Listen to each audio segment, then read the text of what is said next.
Savaştaş, endi S harfi bilan tanışıp beqing. Baş S, o'tira S, o'g'lanma S, yolg'iz S.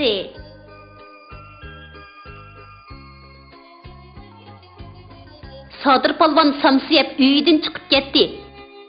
Bilamsizlar nima deb yomulni teshib chiqdi? Tarxundan ketirilgan is quyoshni to'sib oldi. Quyosh hech nimani ko'rolmagachga taqqa usib oldi. Tulki boyvachcha galostuk osdi. Timsoh apandi qo'zini ko'rib, hoppuda qilib daryoga bosdi.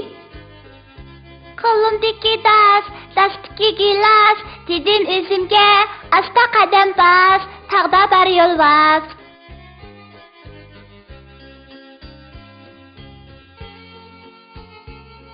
S'ga a'ni qo'ysak, sa bo'ladi. S'a sa.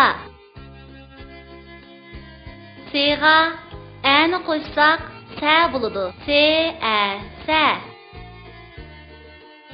S'ga o'ni qo'ysak, so bo'ladi. So so. S'a sa ne san. S'a sa ne sen. So so te sot. A'ga sanni qo'ysak, asan bo'ladi. S'a sa ne san. Asan.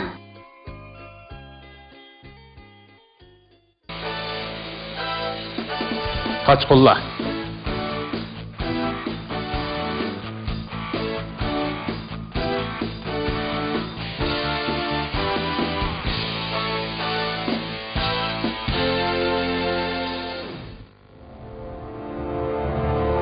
Ey, o'rningdan tura Samsoqjon, o'rningdan tura, tez bo'la.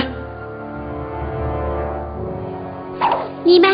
Ingaklaring qizirib, qash ko'zlaring qap-qara bo'lib ketibdi-ku. Nima bo'ldi Samsoq aka? Nimisini deysan Samsoqjon? Odamlar meni tunurg'a solib pishirib, ichimni qaynatib, yuzlarim kuyib ketgil tasliq qoldi. Ular tehi uningdan qanoatlanmay, birimizning ustiga birimizni tizib, atayyanlik nashti uchun tayyorlab qo'ydi. Yana bu yerda sukut qilib o'tiradigan bo'lsak, ular meni yevitdi. Shundaqmi Samsoq aka? Undaqni qanday qilamiz? Qanday qiladi?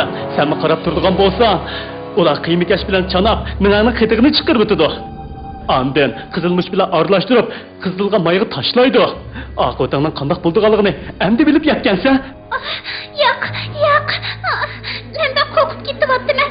Tezroq bir amal topsangchi Samsoq aka. Amal demsa, faqat birla amal bor. Qanday amal? Bu yerda darhol qochib ketish. Qanday qochimiz?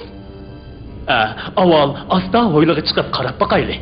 Egimiz ishlayotgan fursatdan foydalanib, shartli qochib ketamiz. Chaqaroq bo'l.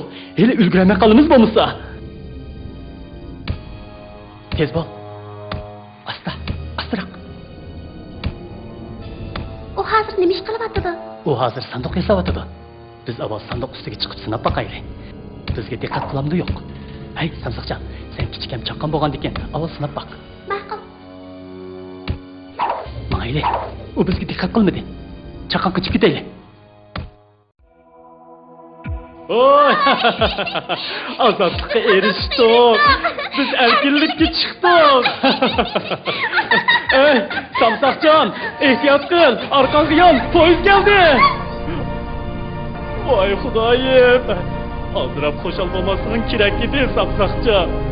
Ey, ko'ngli ayrilganni eyiqya, bo'lganni bo'ra deb to'g'ri aytibdi ekan. Rasululloh shundoq bo'ldi mana. Endi men yolg'iz nagimi borana? Hey!